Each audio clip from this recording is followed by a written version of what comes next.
शिवसेना उद्धव बालासाहेब ठाकरे वरिष्ठ नेता और सांसद संजय राउत ने धुले के शासकीय विश्राम गृह में पाए गए 2 करोड़ रुपए के मामले पर राज्य सरकार को घेरा है। राउत ने सवाल उठाया कि मुख्यमंत्री देवेंद्र फडणवीस आखिर किसे बचा रहे हैं। उन्होंने मांग की कि मामले में एफआईआर दर्ज कर संबंधित पीए को हिरासत में लिया जाए और जांच ईडी को सौंप देनी चाहिए। उन्होंने कहा कि यह मामला साफ दर्शाता है कि अंदाज समिति का कामकाज कैसे और किन हितों के लिए किया जा रहा है। धुळ्याच्या शासकीय विश्रामगृहामध्ये किती नंबरची खोली? 102 नंबर ही अंदाज समितीचे अध्यक्ष अर्जुन खोतकर यांच्या पीएच्या नावावरची खोली आहे, म्हणजे शासकीय खोली। त्या खोलीमध्ये 5 कोटी रुपये 2 दिवसात जमा केले ठेकेदारांनी सर्व प्रकार। आणि जेव्हा गडबड सुरू झाली तेव्हा त्यातले मोठी रक्कम घेऊन हे कैलास पाटील बाहेर गेले। 2 कोटी तिथे राहिले। 2 कोटी सुद्धा मोठी रक्कम नाही। मी कालही म्हणालो 15 कोटीचं टार्गेट, 10 कोटी जालन्यात जमा करायचे होते। जालन्यात पुढल्या 24 तासात समिती तिथून गेल्यावर, समितीचं काम संपल्यावर 10 कोटी रुपये जालन्यात जमा करायचे होते। आता जालन्यातून कोण आलं होतं? ठीक आहे, गोंधळ झाल्यावरती लोकलज्जस्तेव सरकारनं त्याच्यावरती एसआयटी नेमली। एसआयटीला कालमर्यादा आहे का? इतर वेळी तुम्ही एसआयटी नेमता का अँटी करप्शनच्या कामात? 2 कोटी सापडले शासकीय कर्मचाऱ्याकडे, जो कर्मचारी अंदाज समितीचा अध्यक्षांचे सचिव आहेत, पी आहेत।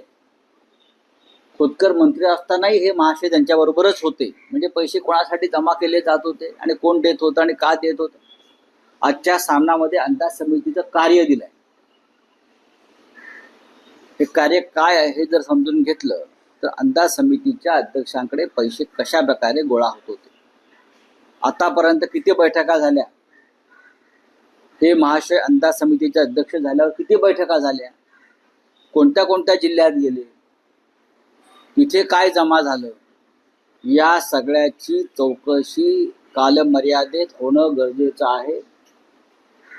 आणि पुरावे नष्ट केले जातील, धमक्या दिल्या जातील एकनाथ शिंदेकडून आणि अंदाज समितीच्या अध्यक्षाकडून। पुरावे नष्ट केले जातील आणि पुरावे नष्ट करण्यासाठी मदत केली जाईल शासकीय अधिकाऱ्यांना। देवेंद्र फडणवीस यांनी एसआयटी स्थापन केली, त्यापेक्षा ताबडतोब गुन्हा दाखल केला असता आणि त्या पीएला ताब्यात घेतला असतं आणि ही केस ईडीकडे वर्ग केली असती गुन्हा दाखल करून, तर आम्हाला आनंद झाला असता। कारण 5-50 हजाराच्या केसेस फडणवीसांनी ईडीकडे सुपूर्द केलेल्या विरोधी पक्षाच्या त्यांच्या नेत्यांच्या। मग ही एवढी मोठी रक्कम विधिमंडळातल्या कामकाजासंदर्भात बेकायदेशीरपणे जमा करून सुद्धा देवेंद्र फडणवीस कोणाला वाचवतायत? विधिमंडळाची बदनामी करणाऱ्या अर्जुन खोतकरना वाचवतायत की स्वतःलाच वाचवतायत? हा खुलासा व्हायला पाहिजे। एसआयटीला कालमर्यादा का नाही? एसआयटी त्यांचा अहवाल आणि चौकशीच्या त्यांच्या चौकटी काय आहे हे आम्हाला समजलेलं नाही। आणि ज्या पद्धतीनं अंदाज समिती गेल्या काही काळामध्ये ठिकठिकाणी गेली, तिथे कोणत्या हॉटेलमध्ये आणि कोणत्या विश्रामगृहात याच महाशयाने आपल्या बॉससाठी पैसे जमा केले, हे जर फडणवीसांना हवं असेल तर मी त्यांना द्यायला तयार आहे। राऊत साहेब, तुम्ही म्हणतात की 5.5 कोटी मुळात 1,84,00,000 म्हणजे जमा केले गेलेले आहेत। तुम्ही म्हणतात 15 कोटीचं टार्गेट होतं।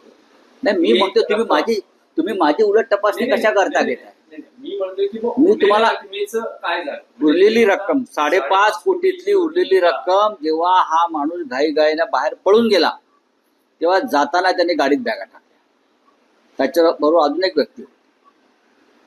तोपर्यंत गोटे तिकडे पोहोचले।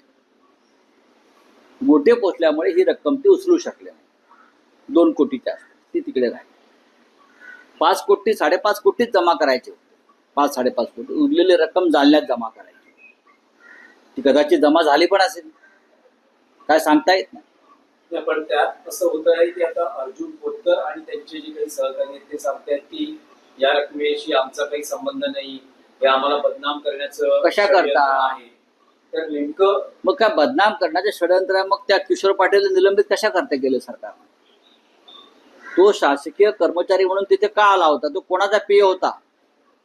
त्याला निलंबित का केलं? त्या गरीब माणसाला निलंबित का केलं? का केलं? बघा, हे सगळे चोर आहेत. चोर चोराला वाचवतोय. आणि चोर कधी चोरी कबूल करतो का? खोतकरांचा पूर्व इतिहास पहा. वैष्णवी अंगमने आत्महत्या केली, त्याच्यानंतर त्या सासरा आणि मुलगा 7 दिवसानंतर अटक केली. मोठी सून असं म्हणते की आम्ही वारंवार तक्रारी केल्या, मात्र नाही बघा, महाराष्ट्रातलं पोलीस खातं हे प्रत्येक चौकी असेल, पोलीस स्टेशन असेल, हे राजकारण्यांच्या दबावाखालीच काम करत आहे. अशा महिला अत्याचारांच्या संदर्भातल्या हुंडाबळीचे खटले केसेस सुद्धा जर दबावाखाली चालवल्या जात असतील